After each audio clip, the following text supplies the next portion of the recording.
up, you freaking millionaires? Welcome back to the channel, guys. Tonight, I'm going to be making a $40 improvement at the time of my purchases to my GPU mining rig. I'm going to be installing heat sinks on the rig.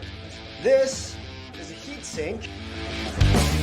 Hey guys, I just bought my wife a new heater for the office, and it's basically that, but I can't even, 108, I can't even touch the back of these. Then I can run these cars longer before they wear out, number one.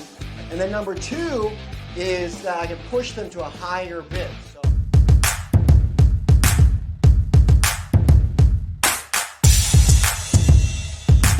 all right guys, we are back and this thing is in operation again.